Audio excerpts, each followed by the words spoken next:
할렐루야. 주님의 이름으로 여러분 환영하고 또 축복합니다. 지난 주간에 마가복음 네 번째 말씀을 전하면서 예수님께서 하나님 나라가 가까이 왔다, 회개하라, 복음을 믿으라 하는 말씀의 의미를 좀 생각했습니다. 우리는 하나님 나라 안에 살아가는 백성이 되었고, 하나님 나라 안에 살면서 온갖 좋은 것들이 위로부터 임하는 거룩한 나라의 백성의 풍성함을 누리며 지내게 되었다 말씀드렸습니다.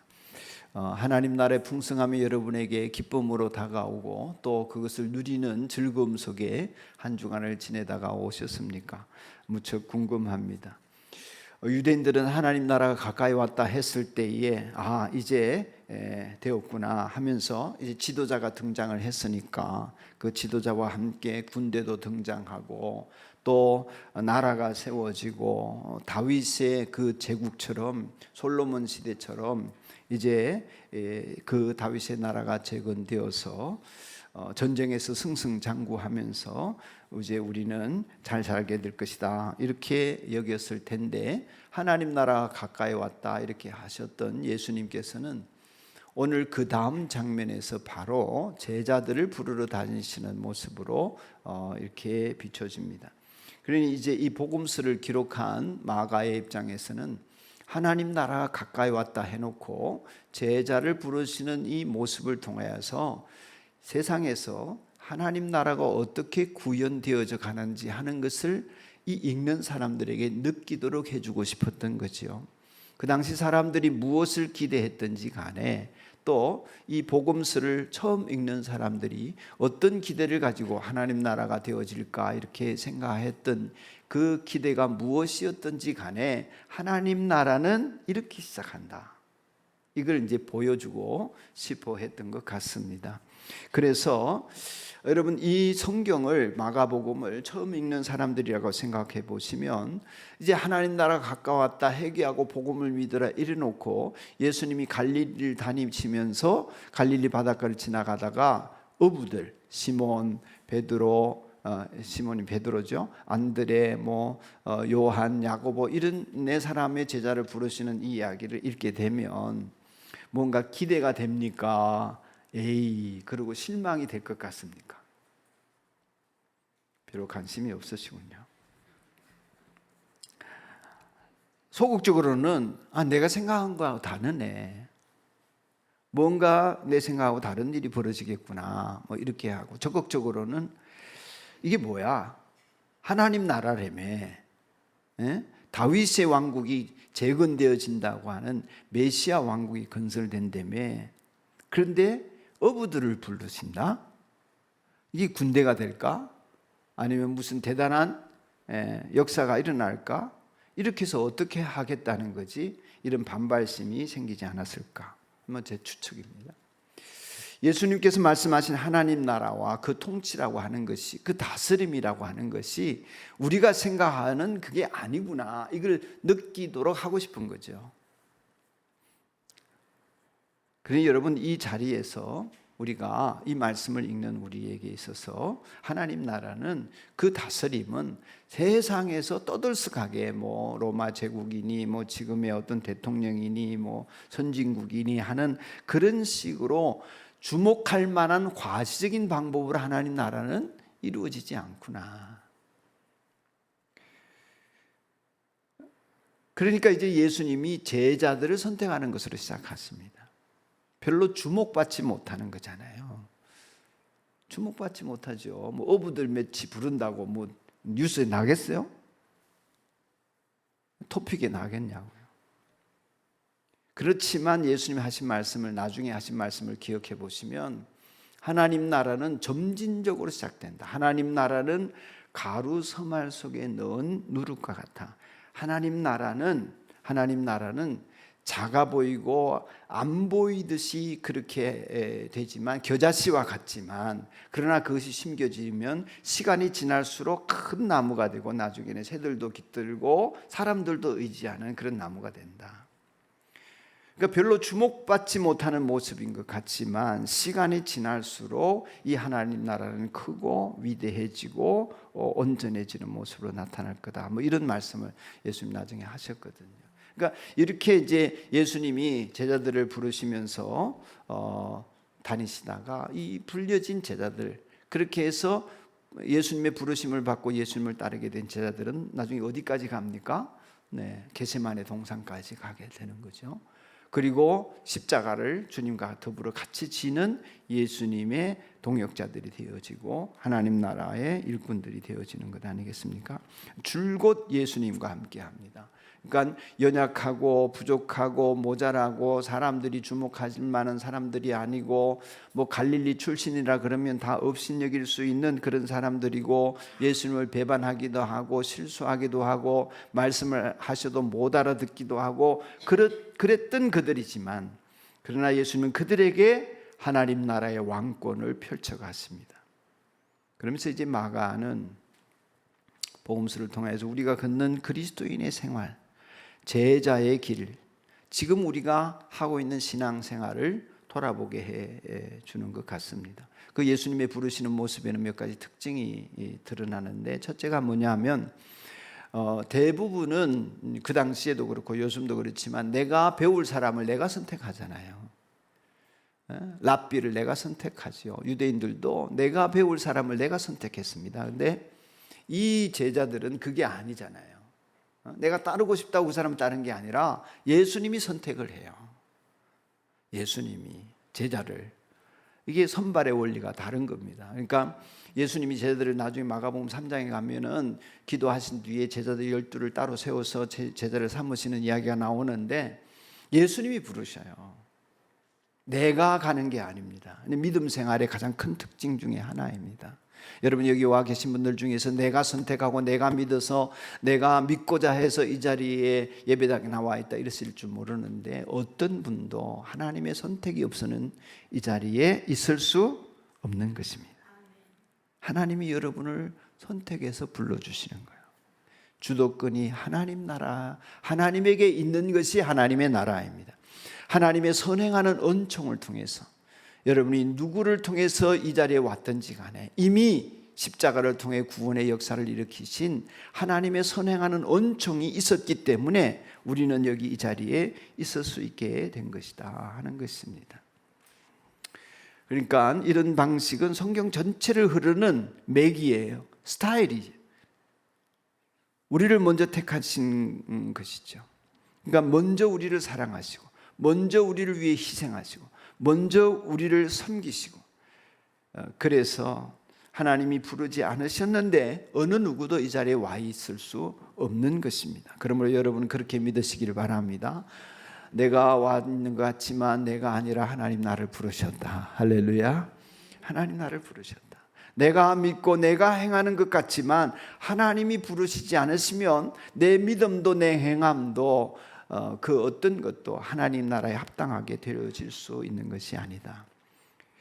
세상의 방식은 내가 주인공이잖아요. 그러나 하나님의 나라는 하나님에 의해 세워지고 빚어집니다. 예수님께서 부르실 때는 그 부르심의 원칙이 몇 가지가 있는데, 끝까지 함께할 자원, 한 가지만 좀 말씀을 드린다면 예수님이 부르시는 사람의 특징이 뭐냐 하면 성실한 거예요. 놀고 있고 한가한 사람, 게으른 사람을 신앙생활을 하도록 부르시는 일이 별로 없습니다. 뭐 그랬다면 변화를 시키십니다. 급하게. 우리 교회에 헌신하시는 분들의 특징을 보면 한 가지 꼽으라 그러면 성실입니다. 제가 산돌교회를 시작하면서 10여 년 전에 뭐 그전부터도 그랬습니다만 성도들이 봉사를 하고자 할 때, 그래서 성도들에게 봉사를 맡길 때에 아니면 같이 성경 공부를 할 때에 첫 시간에 딱 한 가지 부탁합니다. 못해도 좋으니까 성실하시라. 잘하고 못하고의 문제가 아닙니다. 성실하십시오. 그래서 우리 교회 성도들을 보시면 하나같이 성실하십니다. 그래서 그런지 여러분, 예수를 믿는 것은 성실하지 않으면 제대로 믿을 수가 없어요. 부지런하지 않고 어떻게 세상 사람들이 사는 이 살림살이를 살면서 거기다가 예배도 드리고 전도도 하고 목장도 모이고 성경 공부도 하고 성도 간의 교제도 나누고 언제 다 합니까? 못 합니다. 시간을 쪼개서 써야만이. 부지런하지 않고서는 신앙생활을 못 합니다. 그 성실이 믿음이에요. 성실이 믿음입니다. 성실이 인내를 낳고 그 성실이 소망을 주는 것입니다. 게으른 사람은 먹지도 말라고 성경은 말씀했잖아요. 그래서 잘하고 못하고의 문제가 아니에요. 능력이 있느냐 없느냐의 문제가 아니에요. 성실한가? 그게 믿음인 줄 아셔야 합니다. 불러주셨다면 이제 성실하게 붙어있기만 하면 됩니다. 지난 주간에 목자님, 목녀님하고 얘기를 하다가 우리 청년들이 이제 교회 안에 붙어있기만 하면 하나님 역사하시는구나. 근데 떨어져 나가면 안 되는구나 이런 얘기를 했다고 그랬는데 사실이죠. 예수님께서 포도나무와 가지의 비유로 우리에게 비유를 들려주실 때에 우리가 가지이다, 예수님 포도나무다 그랬을 때에 가지인 우리에게 열매가 붙는데 그 열매가 가지가 막 노력하고 애쓰고 막 열매를 맺으려고 밤새도록 끙끙대고 막 거름을 갖다 나르고 이래가지고 열매를 맺히는 게 아니지 않아요? 그 열매는 포도나무에 붙어 있으면 시간 되면 맺히는 거잖아요. 그러니까 가지의 노력이라고 하는 것은 떨어지지 않는 노력이에요. 나무에 붙어 있는 노력이에요. 우리의 신앙생활은 예수님에게 붙어 있는 거예요. 그렇게 붙어 있게 되면 때를 따라 돕는 은혜를 주시고 풍성한 열매를 거두게 하시는 것입니다. 여러분 그러기를 축복합니다. 선생님이 제자를 선택하셔서 불러주셨다는 특징이 첫 번째라면, 두 번째 특징은 뭐냐 하면 제자들이 부르시니까 다 버리고 따라갔다는 것입니다. 지난 주일에 회개에 관한 말씀을 드리면서 비움에 대해 얘기를 했잖아요. 회개라고 하는 것은 비우는 것이다. 여러 영역의 비움이 있지만 비우지 않는데 채워지는 법은 없지요. 나를 비우는 것의 전형적인 모습이 익숙한 것을 버리는 거예요. 낯선 것을 취하는 것입니다. 우리는 익숙한 것을 잘 버리기 힘들어요. 그렇지 않습니까? 그런데 그 익숙한 것을 버리지 않고서는 그 낯선 것을 취하는 길이 무척 어렵습니다. 옛 사람을 버려야 새 사람을 취할 수 있듯이 생업의 수단인 그물을 그들이 버렸습니다. 배와 아버지도 버려두고 예수님을 따랐습니다. 이런 상황에서 예수님을 따르려면 직장도 버리고 직업도 버리고 가족을 버려야 된다 이런 얘기를 하는 것이 아니라 이 말씀이 우리에게 주는 메시지의 핵심은 긴박성입니다. 지금 예수님 나를 부르실 때 지금 안 쫓아가면 안 될 것 같은 긴박성, 그게 있는 거지요. 그러니까 아버지보다 그물보다 배보다 내 생업보다 하나님 나라 안에서 그분을 따르는 것이 긴박한 문제임을 깨닫는 것이 예수를 따르는 모습이에요. 그러니까 성경은 우리에게 모든 무거운 것과 얽매인 죄를 벗어버리고 믿음의 주요 온전케 하시는 예수님을 바라보자 이렇게 얘기하잖아요. 그런 매듭지음이 내 인생에 있어서 지금까지는 이 배와 그물을 가지고 아버지와 함께 살았지만 이제는 예수님을 따르려고 하니 그것들을 뒤로 하고 예수님에게 붙들려 살아야 되겠다고 하는 그 매듭지음이 있기 때문에 그 다음 단계로 나아가는 거죠. 마치 대나무가 마디가 있기 때문에 그 마디 하나 때문에 더 올라가고 그 마디 하나 때문에 더 올라가잖아요. 그 마디가 있기 때문에 풀과 다르게 높이 크지 않습니까? 풀은 이 마디가 없으니까 높이 못 자라요. 기껏해야 1, 2m 자랄까? 그럼 꺾어지죠. 그러나 대나무는 높이 자라도 꺾어지지 않는 이유는 그 마디들 때문 아니겠습니까? 인생에 있어서 우리 주님이 부르시는 그 자리마다에서 우리가 매듭을 잘 짓고 익숙한 것과 결별하고 그리고 낯설지만 그것들을 취하면서 가는 그 과정을 통하여서 우리가 예수님을 따르는 제자길을 걷게 되는 것이다. 이것을 우리에게 일러주고 싶어 하는 거겠죠. 여러분에게 그 매듭들이 더 많이 생기기를 축복합니다. 매일 매 순간에 우리 주님은 우리의 삶을 그렇게 매듭지어 예수님을 따라가는 길을 선택할 수 있도록 우리에게 도전하시고 요청하시지요. 그 마디를 만들면서 매듭을 지으면서 예수님을 따라갈 때에 우리는 주님의 장성한 분량에 이르도록 자랄 수가 있는 거죠. 이것이 두 번째 특징이라면, 세 번째 특징은 정말 핵심적인 특징인데, 고기 잡는 어부가 사람 낚는 어부가 되게 하겠다 하신 것입니다. 여러분, 제가 요즘 성경을 읽을 때 처음 읽는 사람의 심정이 뭘까 이러면서 이제 성경을 좀 들여다보거든요. 근데 이 글을 처음 읽는 심정으로 보니까 궁금증이 커졌습니다. 번역이 그렇게 되어 있잖아요. 나를 따라오너라, 내가 너희를 사람을 낚는 어부가 되게 하겠다. 그동안에 뭘 낚았어요? 고기를 낚는 어부였어요. 어부는 당연히 고기를 낚죠. 뭐 소를 잡는 사람을 어부라고는 하지 않잖아요. 그러니까 고기 잡는 어부, 이런 표현인데요. 그것을 이제 대비해서 사람 잡는 어부, 이렇게 읽어보니까 어감이 좀 이상해요. 이 사람 사람 잡네, 저 인간 사람 잡네, 이렇게 되면 이게 잡아서 족친다는 말도 되고, 죽인다는 말도 되고, 이용한다는 말도 되고, 뭐 억울하게 만든다, 뭐 이런 것도 되고. 그 어떠세요? 고기 낚는다, 뭐 이거보다 고기 잡는다가 좀 와닿고, 사람 잡는다 그러면 번역이 좀 이상하잖아요. 사람 낚는다 하면 좀 그래도 괜찮은 것 같은데, 역시 마찬가지예요. 왜 사람을 낚으라고 하시나? 뭐 보이스 피싱 하나? 속임수라도 써서 낚아야 되나? 물고기 잡을 때 뭐 제가 이제 고흥에서 목회를 할 때는 그 장어 낚시를 많이 했거든요. 장어는 이제 줄 낚시로 잡습니다. 대개 이제 미끼를 전어를 써요. 하여튼 그 얘기는 좀 생략하고, 그 뭔가를 미끼를 던져서 장어를 잡잖아요. 그러면 사람을 낚는다는 것도 그런 건가? 지금 예수님이 지금 제자들에게 고기 낚듯이 그렇게 뭔가 사람을 낚아채라, 그렇게 안 들리십니까?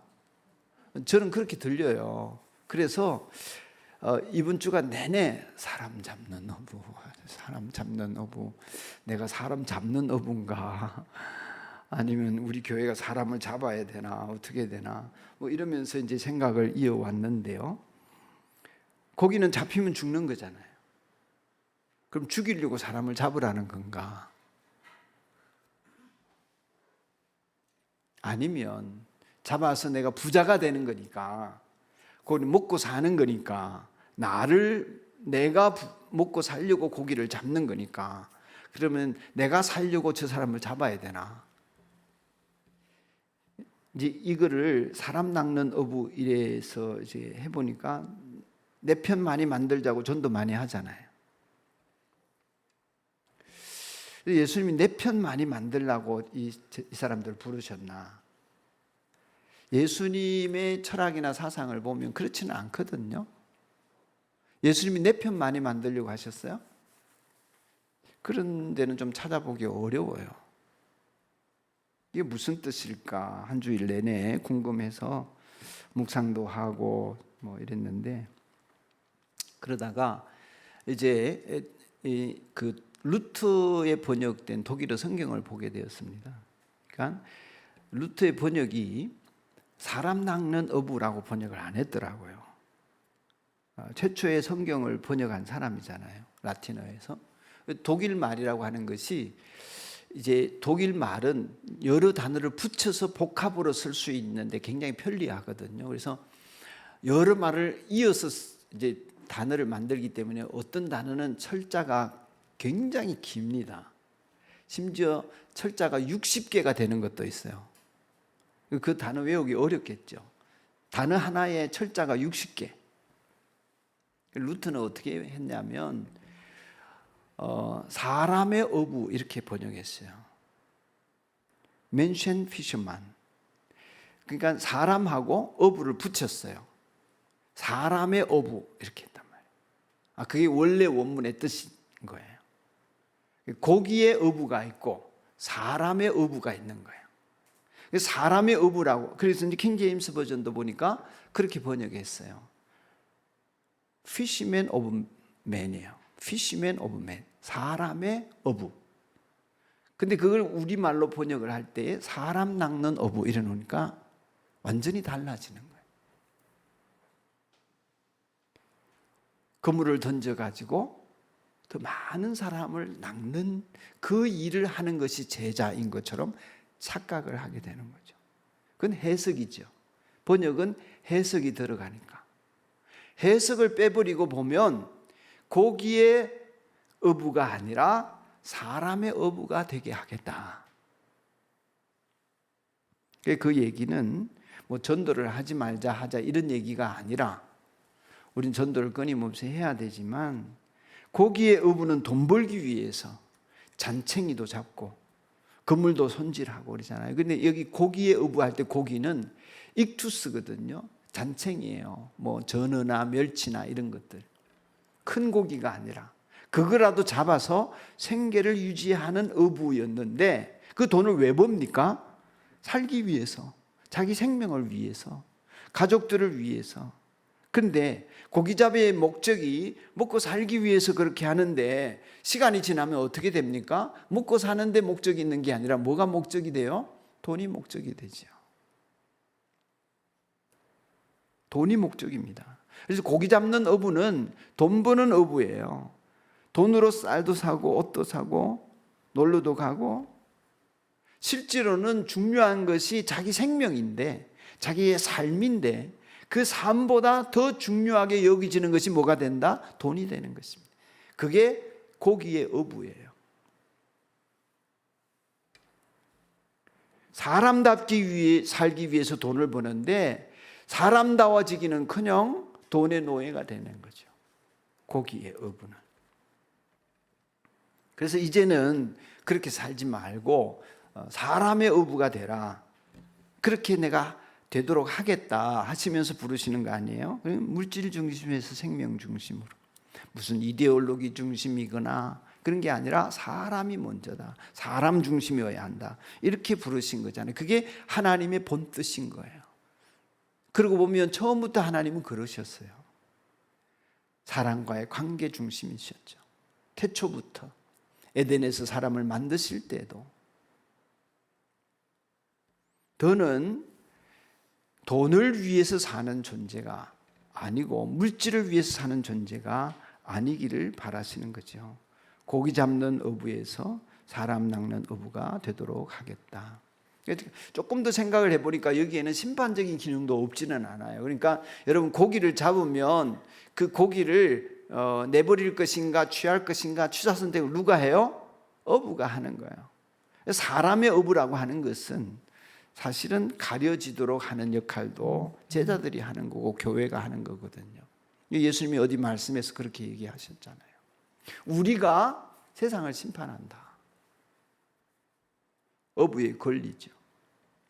그렇지만 이 메시지, 이 말씀 속에서 뭐 그 기능까지 말씀하셨다고 보기는 좀 어렵고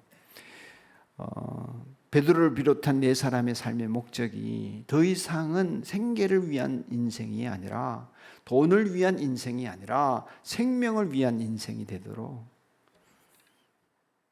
사람 중심, 관계 중심의 삶이 되도록 그렇게 해서 예수님이 그들을 부르셨다 하는 거죠. 그러니까 이 말씀이 우리의 삶 속에서 적용이 되어진다면 우리가 교회를 키우기 위해 전도한다. 이건 많잖아요.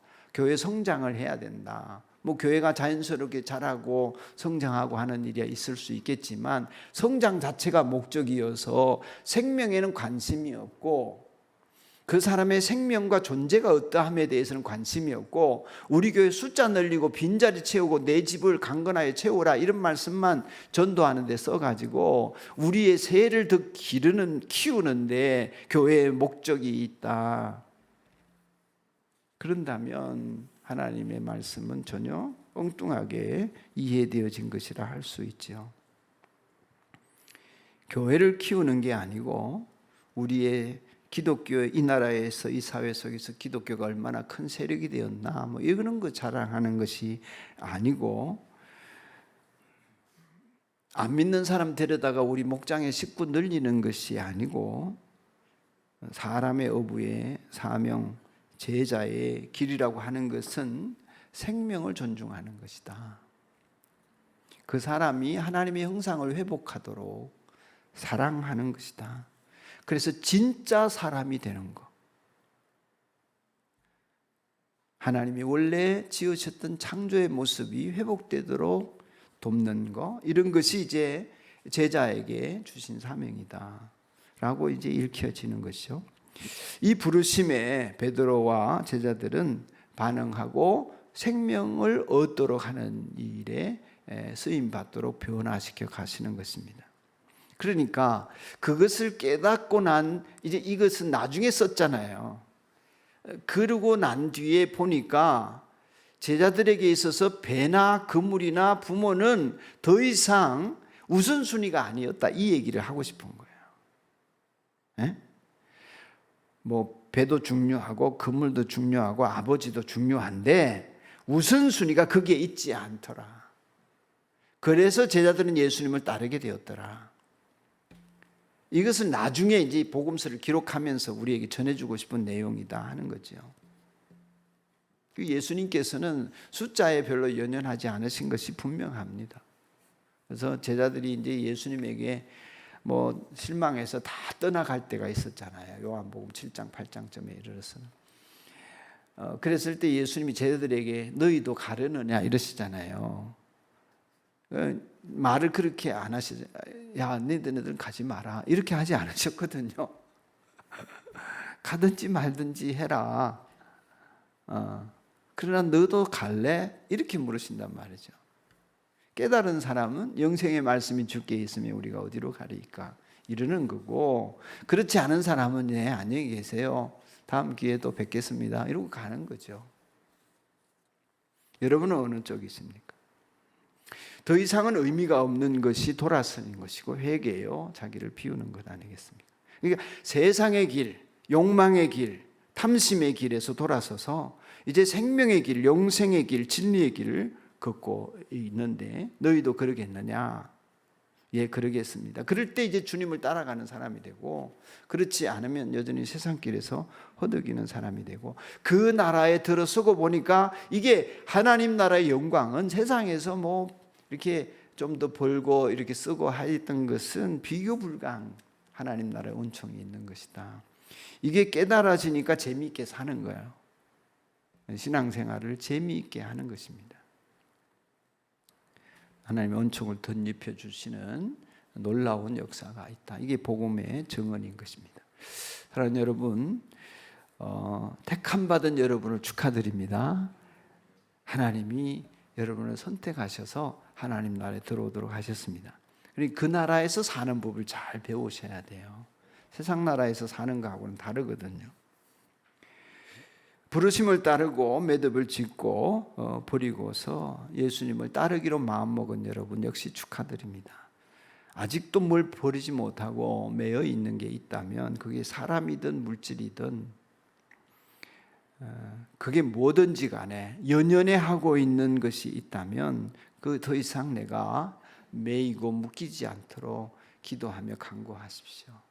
세상에 있는 것에 매여서는 주님께 매일 수가 없는 법이거든요.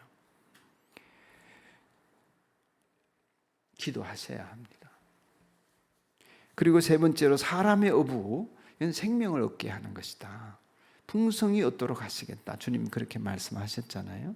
그러니까 물질을 중시하던 데서 생명을 중시하는 데로 돌아서면 주님께서 물질을 공급하실 수도 있고 안 하셔도 무관한 인생을 살게 되는 차원이 다른 삶이 되어지는 것입니다. 그런데 우리가 그러지를 못하고 자꾸 이 소돔과 고모라를 떠났던 롯의 아내처럼 소돔과 고모라를 자꾸 돌아봐요. 근데 그러면 돌기둥이 되지 않습니까? 근데 그런 것처럼 그런 위기가 너무나 많은 거죠. 우리 육신의 삶은. 매듭을 짓기 바랍니다. 그 생명을 지키고 사랑하는, 그래서 사람의 어부가 되어지는 이 사랑하는 사람이 되어질 때에 그 연장선의 전도가 있는 거죠.